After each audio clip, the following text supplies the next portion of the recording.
What's up, guys? Welcome to Chilling with c.bo. I'm your host, c.bo, and I'm here with two guests today. And obviously, my usual co-host, the one and only. How you doing, my friend? Pretty good. Great day. Great Wednesday. I'm feeling good today, boys.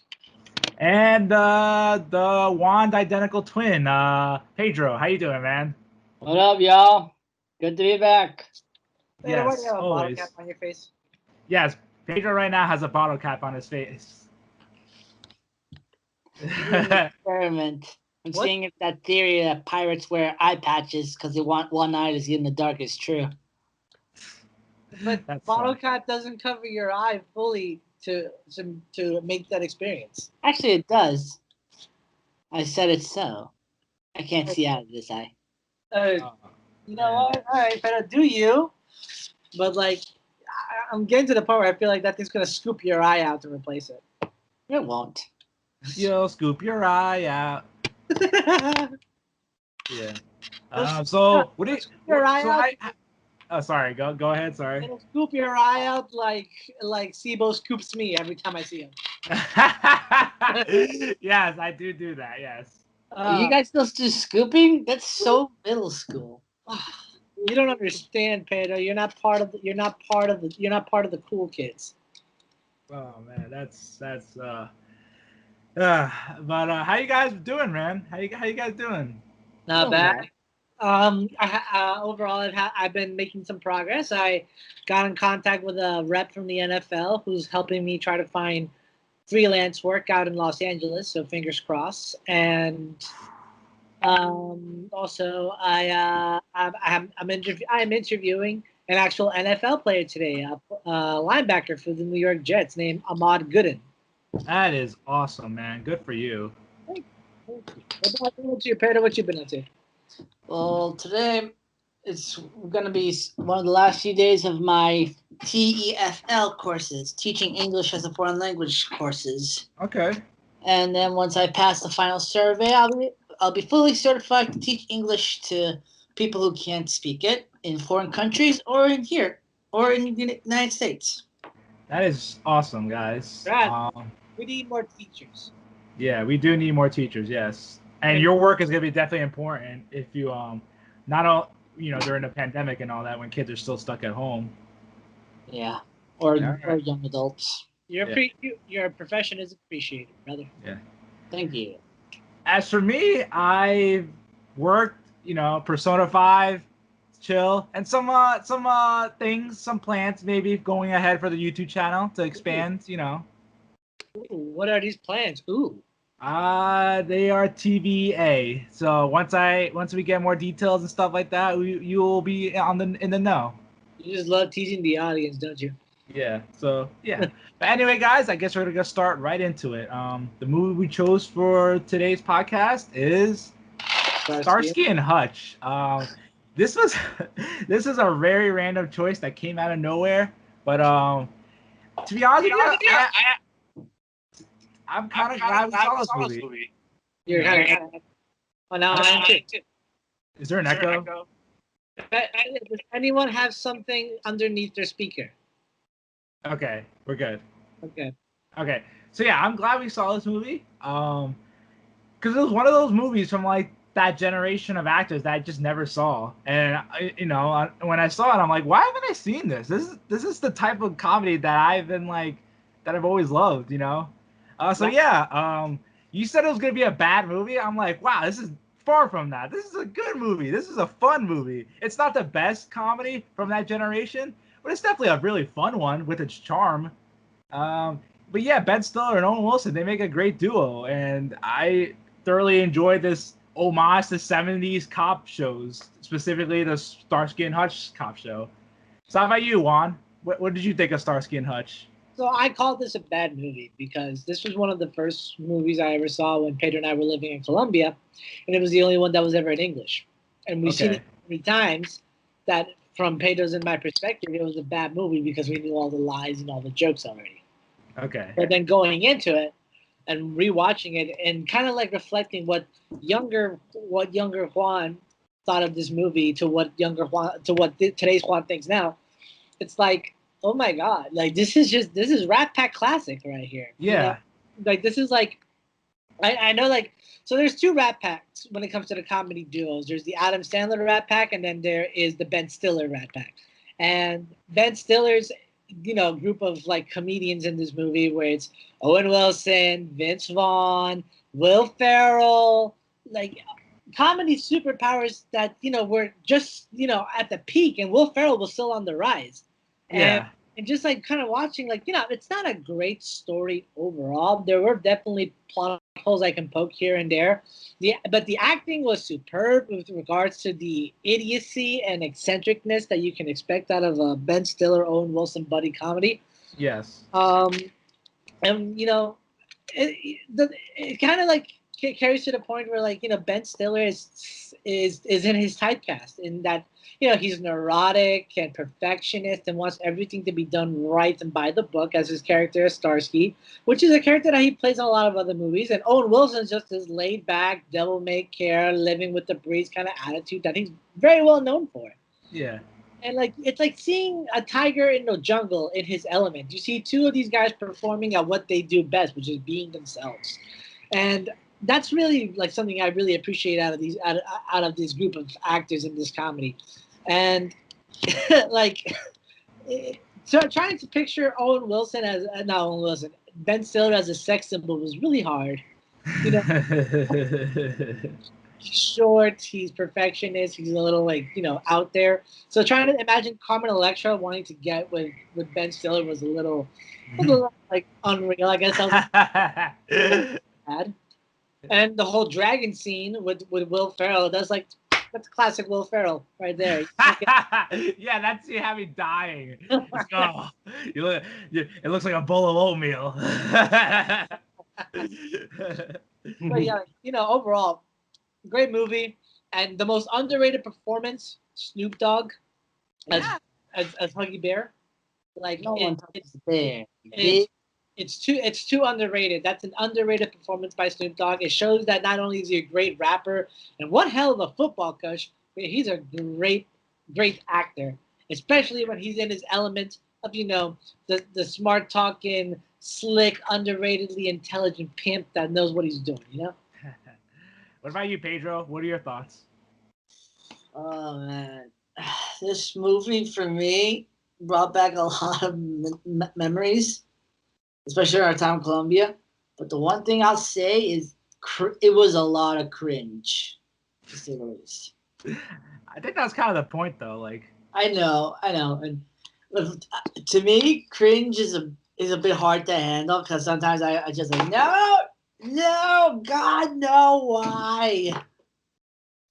But there are good moments like when he shot the horse. Yes. All over dead. Or when which scene was that? When that kid was looking for Hutch and he threw the football and it exploded. Yeah. I was like, oh man, I hope he's okay. I hope that I thought like it was a little funny how the explosion blew him back. Yeah. Just had like a very funny position. But the point is like I agree with Pablo, like Ben Stiller having sex appeal in a movie like that is just it's not believable. It's unbelievable. But I think that's the point, though. It's it's to be like, oh, this is so over the top and outrageous, and that's what these movies were during this generation. They were just over the top comedies, led by these really talented comedic actors, and like we talked about Judd Apatow movies in the King of Staten Island movie, but the other type of comedy that happened during this decade were the over the top zany movies like this, and there's if you weren't watching movies like Knocked Up or Superbad, you were watching Dodgeball, Anchorman, or Starsky and Hutch. Yeah. And man, it was just a great decade to be a comedy fan, and we're so many years removed from it now, and it's just like wow. And we've already talked about this before, how like comedies just are not the same right now. And like and when I was watching this, I'm like, man, I miss these guys. I miss them. Like anything that these movies do that we've seen back in the early aughts can like what was funny and innovative back then is not kind of corny and cringy in today's day and age, you know? Yeah. Like, that's what sucks because, like, you know, this is quality content. Even in today's day and age, it's still quality content, with comedy at least, for a quick laugh. Like, the cocaine scene in the discotheque was one of the most, like, crazy Ben Stiller performances ever. If you ever wanted to imagine what Ben Stiller on cocaine would be, that is basically what it would be. And, you know, the fact that Terry Crews had a cameo and didn't say much, but he was just as intimidating and as, you know, semi-funny as you would think he'd be in a cameo was appreciated. Yeah, it was. I love him on Brooklyn Nine-Nine, though. He's just fantastic. Yeah. What was I about to say? But yeah, I don't think we appreciated how talented Ben Stiller was because he really is really talented. Like he not only does he act, he writes and produces and he directs. And it's like the guy did everything. And like it's like I kind of miss him. I kind of want to you know. He's like a little bit more of a much more mature Adam Sandler. Yeah. In a way, yeah. Yeah. But like, you know, like kind of thinking about it, it's like Ben Stiller, he was dominant. He was one of the more recognizable names in Hollywood for a good amount of time. Yeah. And then, you know, the last time you heard from Ben Stiller was when you heard that his father, Jerry Stiller, had passed away early this year. He's had some low-key projects though in the past couple of years. Yeah, like, but do you remember like what was the movie that, you know, like he then kind of like, you know, sabotaged his career a little bit? Was it that one where he married one woman on impulse and turns out she's like extremely annoying? 2007's The Heartbreak Kid, yeah. Yeah, I mean, if that was kind of the plateau, like that's when you kind of realize Ben Stiller didn't really have much to offer Hollywood anymore as a lead comedic actor. You know, Night at the Museum was huge and great. But he had Tropic Thunder like a year after though. Like no, he had Tropic Thunder the year before. No, it was 2008 Tropic Thunder came out. Then Heartbreak Kid came after Tropic Thunder. I know that for a fact because, you know, Stiller, you know, he did well with Tropic Thunder, but then Heartbreak Kid came out and that's when he plateaued. Yeah. Heartbreak Kid was 2007. Okay, so I was wrong. I apologize. Yeah. Either way, like, you know, for me, like Stiller, like he had his time. Now I'm kind of wondering what else he has left to offer. Can he be a dramatic role actor? Same thing with Owen Wilson. Like the last project I can remember Owen Wilson being in was this stupid movie with Jason Sudeikis, and it's called Hall Pass, where basically his wives allowed him to go out and date other women. And it's like really like oh god no, Owen Wilson, don't do this because I don't count. Well, to be fair, you know, Cars 3 came out a couple years ago as well. And also he was in that movie with Julia Roberts, with that kid that was born disfigured. They needed to operate it on him to have that nose and ears, and he wore an astronaut helmet. He was in there? Yeah, he was the father. You know, interesting. I didn't know that. Yeah, I forget what that movie's called, but I remember it coming out. Yeah. Okay, so like they're not as prominent as they used to. They're low key. He's low key nowadays. Yeah, but you know, kind of reflecting like all those actors, where they are now to what they did before. Like Will Ferrell is still on the top of his game. He's still making like kick-ass content. What was the last Will Ferrell movie? The movie that he did with Julia Louis-Dreyfus about. Oh, that Netflix movie, right? Yeah. How was that? It's actually low-key, like, pretty good. Like, it's not favorable, not, like, groundbreaking, but it was low-key pretty good. Two powerful comedians, Julia Louis-Dreyfus and Will Ferrell, coming together as a married couple in a situation that kind of tests their relationship. It was pretty good, but, you know, we're here to talk about Starsky and Hutch. It's called Downhill. Oh, yeah, it's called Downhill. Okay, yeah. So, you know, this kind of reminds me, like back to Starsky and Hutch. You know, like it's kind of like, you know what it kind of reminded me of? It kind of reminded me of 21 Jump Street. How, you know, they got an old show that was kind of a cult classic. It wasn't a huge hit, but they got some comedians involved with it, and they, you know, elevated to a new level. And I felt like this was kind of, you know, I feel like we couldn't have 21 Jump Street without Starsky and Hutch. You know what I'm saying? Yeah. Yeah. I agree. But like, like Starsky and Hutch was part of a trend. Like, didn't they do a bunch of these kind of movies during that time? Yeah, there was like what was that movie with Jessica Simpson? With Sean William Scott, Dukes of Hazzard. That's another 70s show. Yeah. Yes. And that was around the same time. Yeah. There's another one. But yeah, you're right. There was some other 70s reboots, show movies that happened. Shaft. What? Shaft. Yeah. I don't know. Yeah, Shaft was around that time as well. Oh, Shaft was this time with.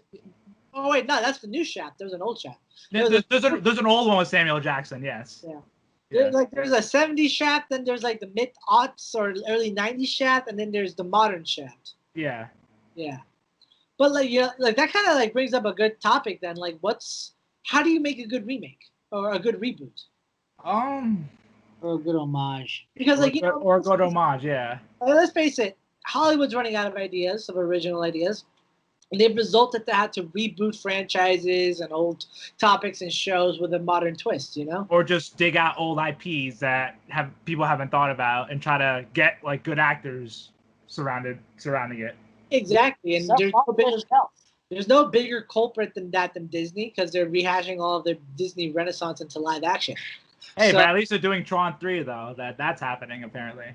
Very true, but it's like beating a dead horse. It's like no, you're right. No, but in terms of the question you just asked, I guess in terms of making a good reboot and not just a cash grab, I guess first you gotta get good talent. Yeah. Always gotta get good talent, and I guess get filmmakers who understood the original one and try to add it and make sure they understand how to not only like bringing it to modern audiences, but to like put a new twist to it so modern audiences could be interested in it. Gentlemen, you're forgetting the most important thing. No studio interference! Yeah, no, that's a big thing. Oh yeah, of course, but like we're just assuming that that wouldn't happen if we're trying to approach it, a 70s or 80s or 90s reboot, Yeah, like let me ask you, if you could reboot something and bring it back to the modern age, like any 70s show that you appreciated, or like any like movie that you wanted to redone, what would it be? Mork and Mindy. I mean, what hasn't been done yet? Like, True that. Like, but like, think about it, like any old sitcoms or dramas that you really appreciated. Pedro's vote is Mork and Mindy. Why do you say that? It's a Robin Williams classic that could be adapted to a modern audience. An alien from another planet interacting with a family who owns a music shop. Would you want to do that without Robin though? That's the thing. Yeah. Well, that was like his first big role too. Like, and who could replicate it? Who could possibly fill those shoes? Bound to be someone. I can't think of anyone. But I was surprised they haven't done anything with like Happy Days. Like that was big in its time. So would you want to bring Happy Days? Is that your choice? No. I mean, I wasn't really a fan of it. But you did mention Mork and Mindy, and Mork and Mindy is a spin-off of Happy Days. But I don't know. Like, I know one thing I'd want to redo. What? Thelma and Louise. I'd want to bring that to modern audiences. Really? I mean, it's already good. Like, yes, I know, but to give it like a modern twist and to revamp it with female leads of the modern age that personify, women strong and independent. Like the original is great, and I appreciate it. But what's the harm of doing it again with a much modern cast? And I already had the two people in mind to do so. The first one is our favorite, because this is basically a fan club dedicated to her, Charlize Theron. Yes. And then on the other hand, I don't know if she can dye her hair for this, but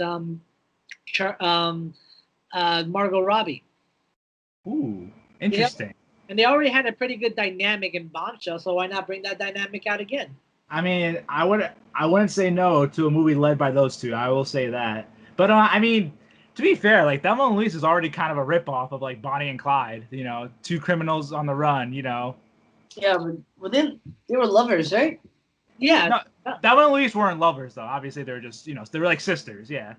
Yeah, but there was slight lesbian implications. Definitely a theory. Who would play Brad Pitt's role in that movie? Oh man, who's the Zac Efron? Zac Efron. Yeah. Yeah, a young stud that's like interested in these two. Zac Efron is gonna be given a chance, and he's gonna blow us all away one day. Like, Oh, if I could put in a vote, you just made a Hamilton reference. Shut up! Oh, I did. I made one. Yeah, you did. Oh man, that was indirect because obviously I didn't memorize all of Hamilton like you have. Whatever. Punk. No. Alexander Hamilton. Oh my god! I still haven't watched that. I think I will give that a shot, but on my own time. I'll give the Hamilton thing my own shot. But we keep veering off the subject. The point is, Starsky and Hutch, good or bad movie? What's your rating for it? It's a good movie. It wasn't the best of that generation, but definitely good and watchable and fun. So 7 out of 10. 7.5. I definitely laughed more than I thought I was gonna laugh. I'll give it a 7 out of 10 because even though it was cringe and I wanted to skip some parts, it still had that typical Ben Stiller, Owen Wilson touch that you come to expect from these kind of movies, and you really don't want anything else other than something to laugh and enjoy. Yeah. Later. It was good nostalgia. The choices were good for comedy. Ben Stiller, again, not the typical person you think of for sex appeal, but all in all, solid 6 out of 10. All right, it's definitely fair. But I guess the next question I'm gonna ask is, what is your favorite decade? Ooh. Because this movie actually did a pretty good job of recreating the 70s, and a lot of movies and a lot of films are recreating past decades, and it's just it makes us so nostalgic for those times. And it's just what is your favorite decade that you think you could spend some extended time in? Mine's a pretty unpopular one, but I'll go Okay. ahead and do it. The aughts, the 2000s. We lived through them though. Yeah, I know. Let me finish. The reason I love the aughts so much is because it was kind of like peak entertainment years, where what we considered the start of legends with regards to pop culture and the rise of modern day stars. Like the Rat Packs, prime Ben Stiller, prime Owen Wilson, Brad Pitt at the peak of his career, Jennifer Aniston, the show Friends hitting its peak near the start of the new millennia. For me, the aughts are kind of a huge nostalgic place for me, and I've always wanted to go back and revisit it because I feel like it's a really underappreciated era of our life because it not only signified the turn of a new millennium, but the turn of a technological, advancement. Evolution. Yeah, the start of cell phones, connections to the internet, and I'd just love to go back and explore what early entertainment was like and how people were discovered before YouTube and Twitter and Vine and TikTok. That's something I've always wanted to know because that's when you can find pure, genuine talent right there. Not people like Charli D'Amelio, who all she does is just do tiny dances all the time on TikTok, and she makes what, 100, 10,000 on every TikTok sponsor that she does. That's what I want to go for. I want to go back and find the genuine talent that emerged there. I just want to say, at my job when I archive old footage, one of the old footage was the 08 Olympics, and seeing some of those interviews of young Michael Phelps and NBC at that time, seeing those commercials and stuff, and I'm I kind of agree with you, man. I would love to go back. That's when people weren't too offended by what was being said and portrayed, and people could just tell a joke and be sincere about who they were without everyone blowing up about it. Yeah. But okay. But no, I just want to go back to you, Juan. I just want to ask, what decade that you didn't live through is your favorite? Because I love the aughts too. We love the aughts. All right.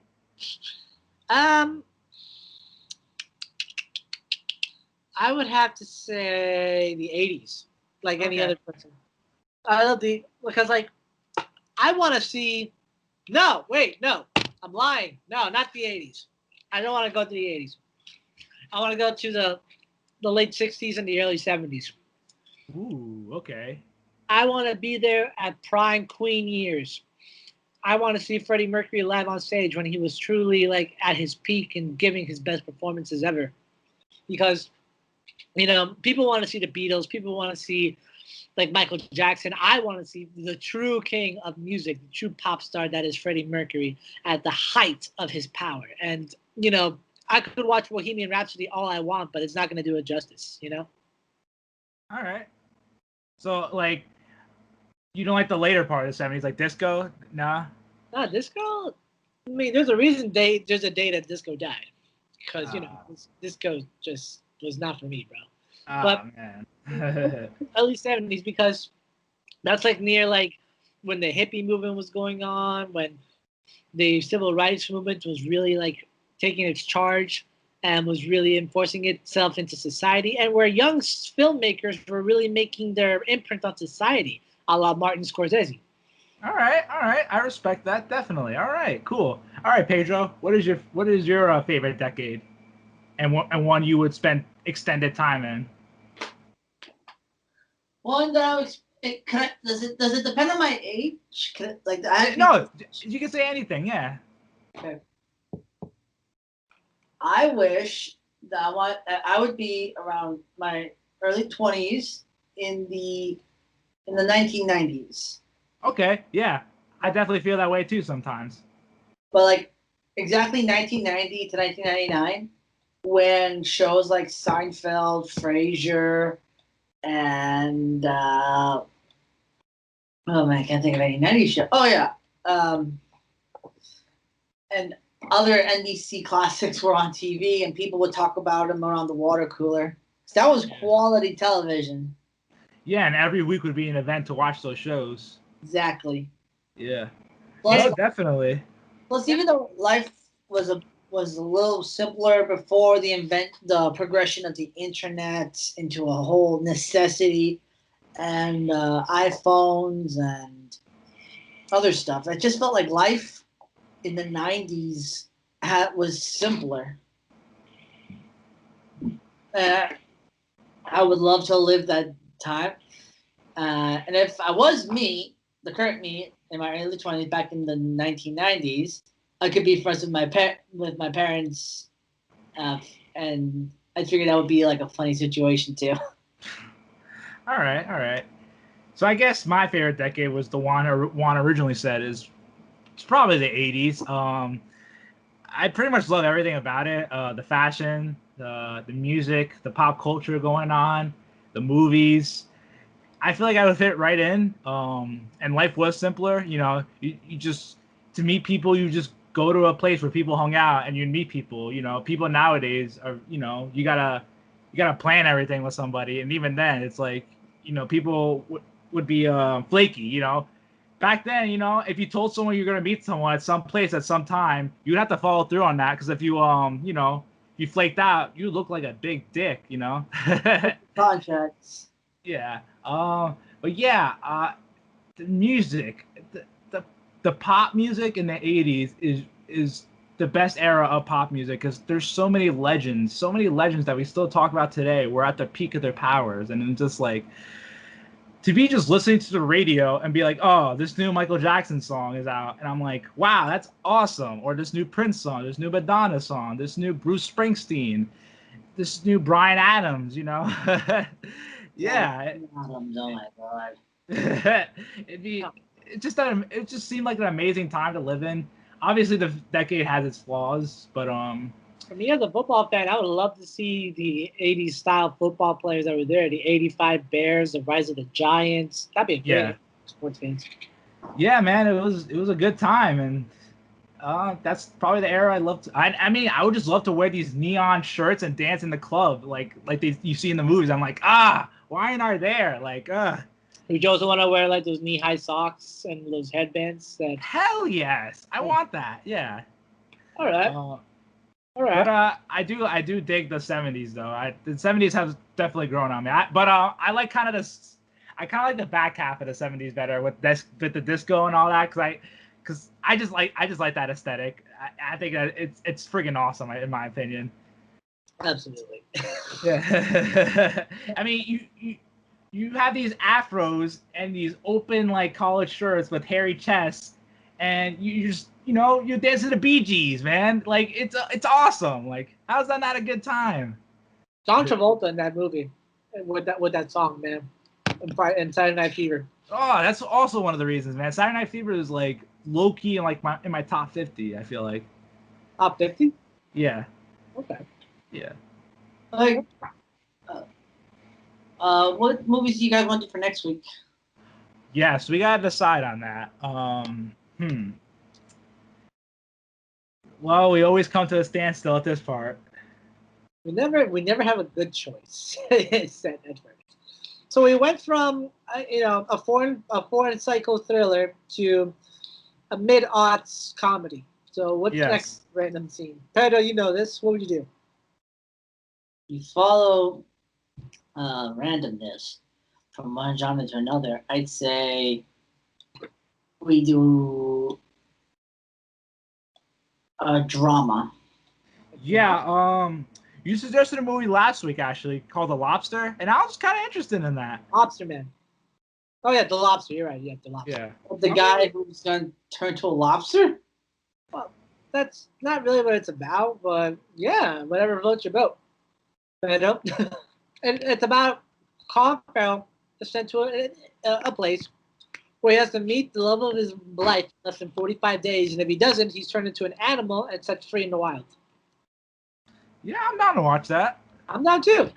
How about you, Pedro? I'm down. All right, cool. The Lobster. All right. All right. Yes. I'm pumped. I love.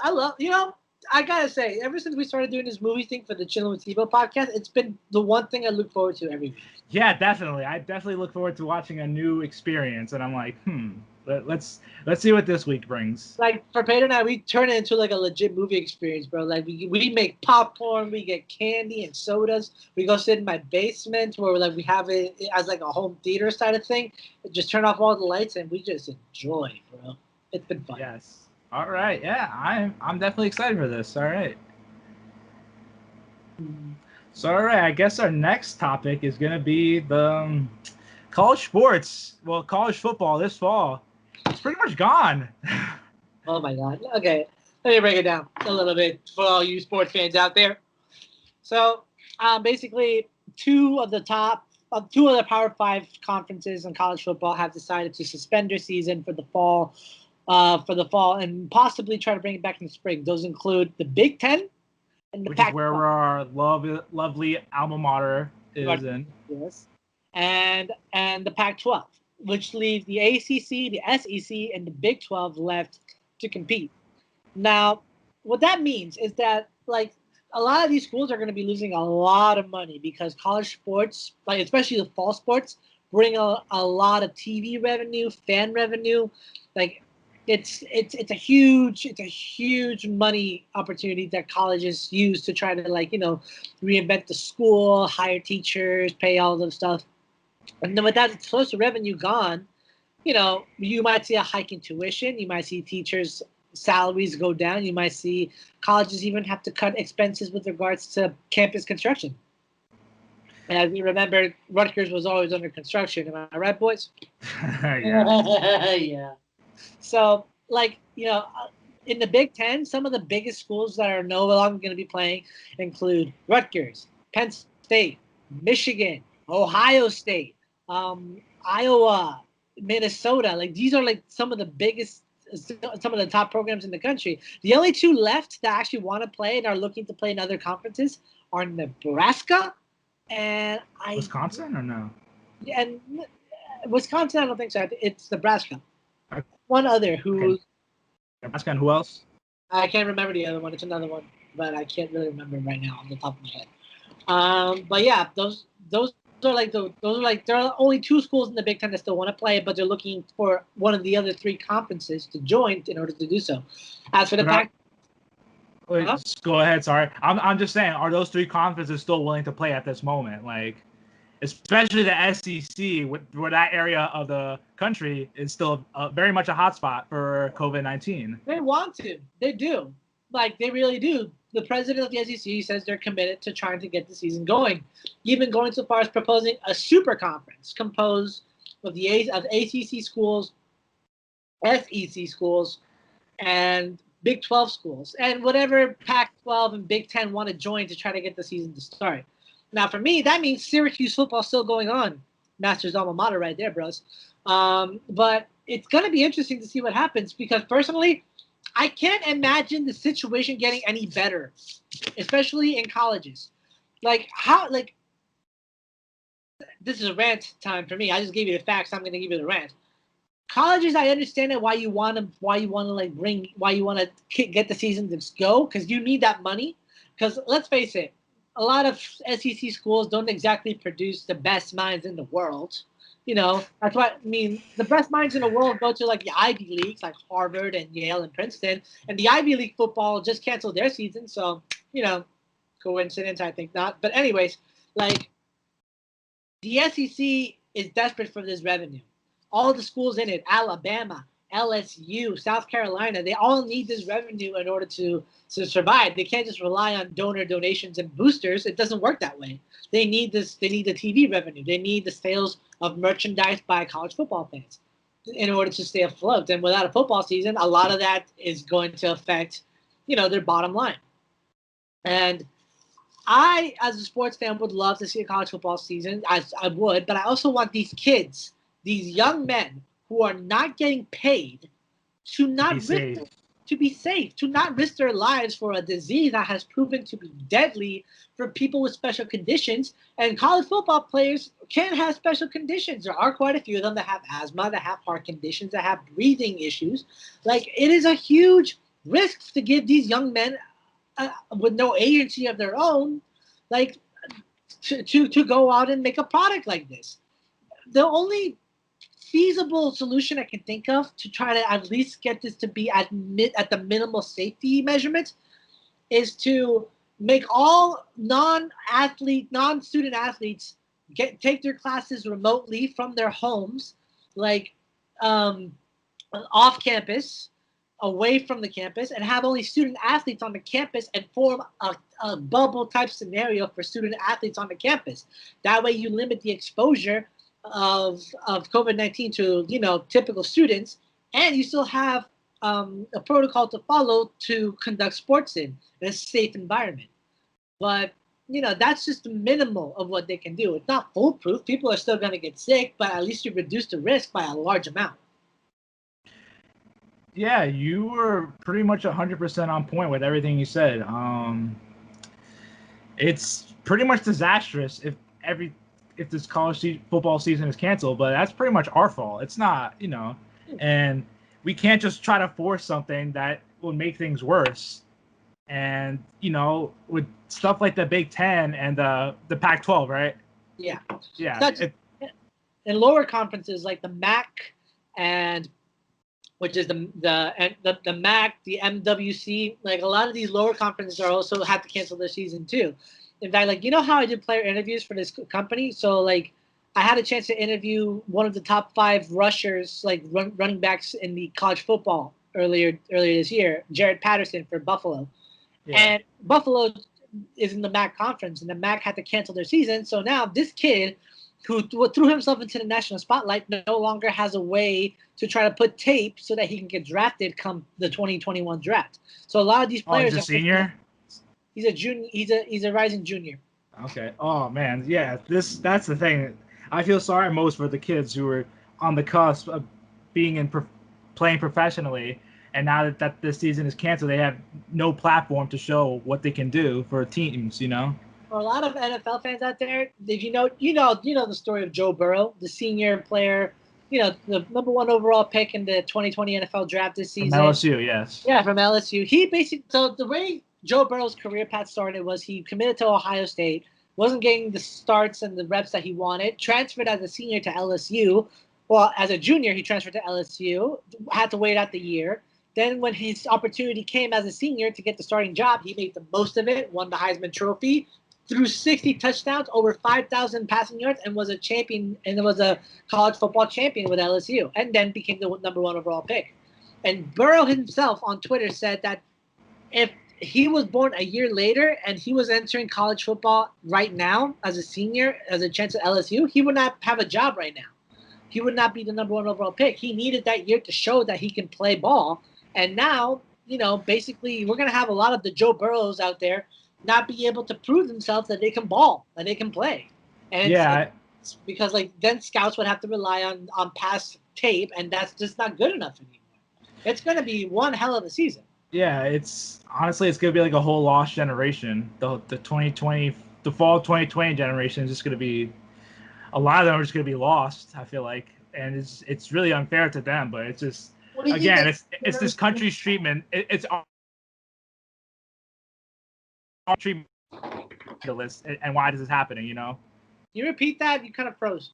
Yeah, I was just saying, it's this country's fault for letting this get this far, and how our treatment and how our bad treatment of this pandemic has led to this. And to all these kids who had a dream, it's going to be a major, major uphill battle to achieve that dream. And a lot of them will just not be able to do it. And it sucks. It's sad.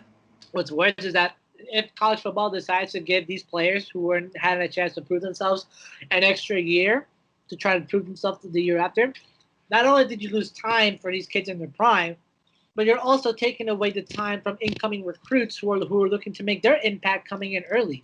So you're not just stalling current college football players, you're stalling future college football players. Yeah. You're stalling future NFL players. That too. So, Pedro, what are your thoughts? Me and Juan kind of took over for a little bit. What are your thoughts on all this? This is a dark time for sports. All sports, especially football, but they are suffering because of this pandemic. And we're losing potential new Tom Brady's or Joe Montana's to this virus. We're losing potential content as well. To clarify, they're not dying. They're just not getting the chance to prove themselves. That's what I mean. They're losing the chance to prove themselves. If they don't have a chance to show their stuff. And, the next GOAT could be amongst this generation. And he's just stalled now because he can't play. He can't show his stuff. Next thing you know, he might not be able to play ever again, too. Exactly. So, yeah, it's a dark time. What would you call this generation? I call it the lost fall 2020 generation, I feel like. I agree. The lost generation.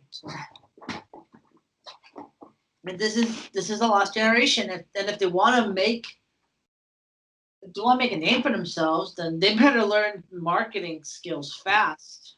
Well, actually, the NCAA has ruled that players who is in conferences that are no longer able to play can transfer out and retain their eligibility for this year to play. They don't have to go through the whole transfer portal where they have to sit out a year in order to get accustomed. No, they can play immediately. But by doing that, you are depleting the let's say Trevor Lawrence of the Clemson Tigers. Let's say the ACC canceled. Trevor Lawrence wants to leave so that he can continue to put out good tape and play, right? But wherever he goes, he's taking a spot away from a quarterback that also wants to. That is very difficult, I feel like. So that's consequences. Well, that's what I'm saying. This is a really messed up year for a lot of players, not only because they have to leave the school that they basically committed the best parts of their lives to, but they're taking away the opportunities from kids who want the same thing. So it's not fair for these kids who aren't even being compensated for their time, except for those in California, but that's a whole other issue. So it's I'm wondering here as an NFL fan and as a sports fan and as a scout myself, because I watch these guys, I run my evaluations, I write them down, I publish them, and I'm just wondering, this is going to be a terrible year for 2020 players. Yeah. I feel sorry for you, and I'm sorry that the institution, the NCAA, that you had faith in to try to bring this to try to better the situation, to try to help you, didn't do a good enough job in doing so. Yeah. So now, what's left for them? I don't know. Those are very difficult questions, and the answers are even more difficult. But our hearts to all the people who are affected we're thinking about you guys, man. Stay strong, stay dedicated, man. That's all you can do. And don't worry, there are people watching, and you just have to keep staying in shape and working hard because there are scouts watching and keeping an eye and contacting you. That's just how that sports is a business, and you just have to be the best part of it. Yeah. You may be lost, but you will be found. All right, so I guess we'll end on a more lighter note and ask, what are some of your favorite memories of college football back when you guys were still undergrads? My favorite was being a sideline reporter for WRSU of the Rutgers Purdue game and getting a chance to be a part of the game day process. It was one of the best experiences I ever had because I got to interview players and coaches. I got to personally talk with a lot of good people during my time there. And it was my first true experience that opened the doors to so many others, mainly at Syracuse, but it still opened the doors for me. And I just couldn't – I don't think I'd be doing what I'm doing today if it wasn't for that experience and for our former sports director, Lance Glynn, giving me a chance of doing that. Nice. How about you, Pedro? Do you have any standout memories of our lovely Rutgers football? I remember when during the first game of the season after Pablo graduated, we were sitting down watching the first Rutgers game of the season. I had a lot of fun. Pablo was meeting with his mentor then, and I just remember more of a brotherly bond thing than anything else. Just a nice football game for my brother. Okay, nice. My favorite memories are I worked for the Tab Rutgers, which is a website that's associated with Rutgers that does a lot of humorous stuff and a lot of factual news stuff. And I got to film a lot of goofy videos interviewing fans at the Rutgers games and their unfiltered, colorful thoughts on the current state of Rutgers. And that's some of the most fun I've ever had in my life, just going around the games, asking around people, and just seeing what they have to say. And how those videos came out were just really fun, and it's kind of influenced how I approach things today with my career. Now, let me ask you something, guys. What is the one motto that we as Rutgers fans have, no matter who we play against, no matter how bad we're being beat? What do we always say? Fuck Penn State. Fuck Penn State! Yeah. You know, it was funny. So I do video work for the company I was telling you about. Yeah. And one of the people I work with is an athletics media athletics media worker for Penn State. Oh God. So I trashed them about it all the time, and they're just like, "Please, Rutgers wishes it had a rivalry." It was like, "We know, we keep losing, but fuck Penn State."